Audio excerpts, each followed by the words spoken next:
people of Reddit who've encountered serial killers before they were caught. What is your story and how did you find out who they were? A serial killer lived in the street behind my aunt's house. Us kids went to a party next door to his house. We'd all seen the guy. Seemed like a harmless old man. A bit scary but harmless. Then the police dug up his patio and found the bodies of 2 young women buried underneath. He'd also killed some women up north. That was an odd time. Was it Peter Tobin? He got away with it for so long. The church where he murdered that young woman in Glasgow was just down the road from me. The fact that he was active for so long is stuff made from nightmares. It was. Willie picked and ran a fundraiser BBQ for a scout troop I was a part of. He brought all the pork and everything which we served up. Funny enough though, I had food poisoning the day earlier and wasn't feeling well still, so I didn't have anything at the BBQ. Good thing too, because sometime later people found out the guy fed his murder victims to his pigs. Edit. Found out because dude got busted and his face was everywhere for a solid 5 years. This was the early 80s. I was about 13 and just getting into Dungeons and Dragons and other interests that would stunt my social life for years to come. A Renaissance fair rolled into town and billed a real unicorn as one of its attractions. I was disappointed to find the unicorn was a poor goat with a cow horn grafted to its forehead. The goat's owners were a trio of hippies, 2 women and a balding white guy with a beard. I remember getting a sinister vibe off the guy. Decades later, I'm reading an article about Charles Ng and Leonard Lake, partners in serial killing.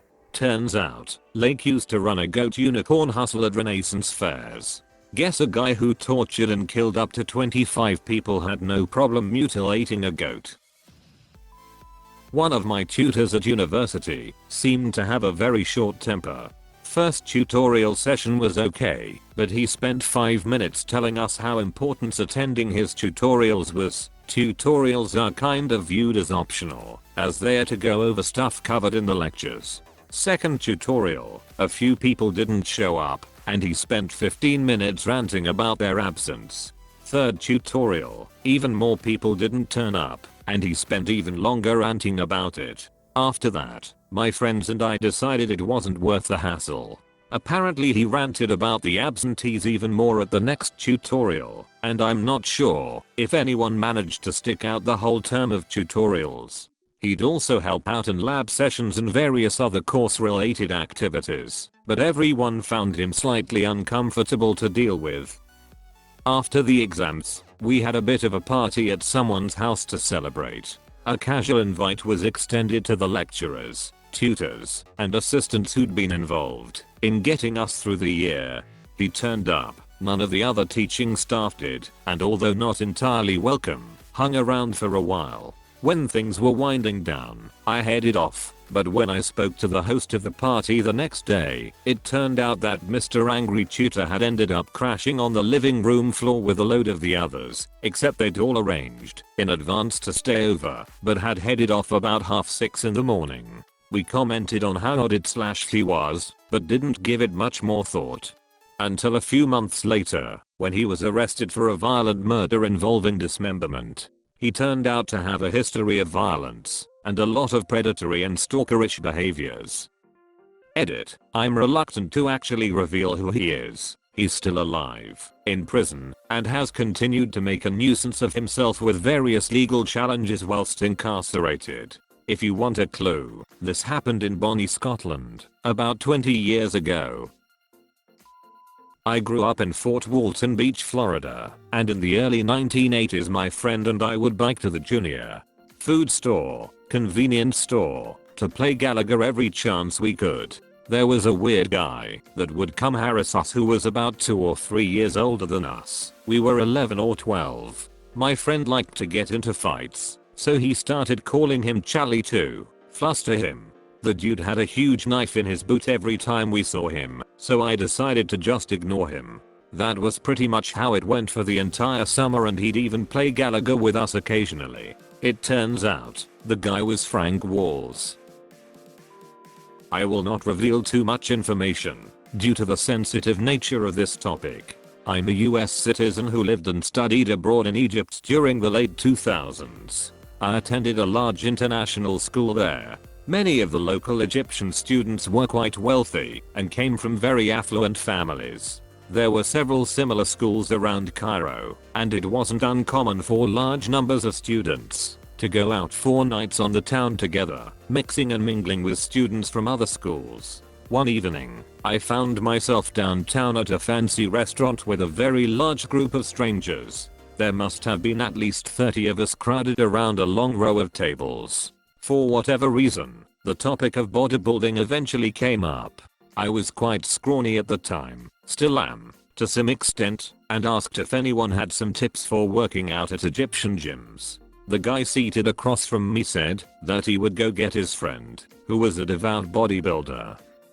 Met the guy, and we shook hands. He seemed nice enough, if not a bit dense. Talked a lot like Sylvester Stallone. Fancy smartphone, nice clothes, fresh haircut. A bro, if you will. Gave me a few tips, and went on his way. I remembered his face and name, but not much else. The next time I saw him was several years later, in international newspapers. I recognized not only his face and name, but most of the articles mentioned his passion for bodybuilding. His style had changed completely. That man had become one of the most brutal and feared terrorists working with ISIS, having personally killed hundreds of individuals, later posting the pictures online and bragging about it. Thankfully, it is believed that he eventually blew himself up after leaving a goodbye letter to his family. I was stunned. The guy seemed perfectly normal when I had met him, which makes it even more chilling. How did he end up the way he did? I'll never know.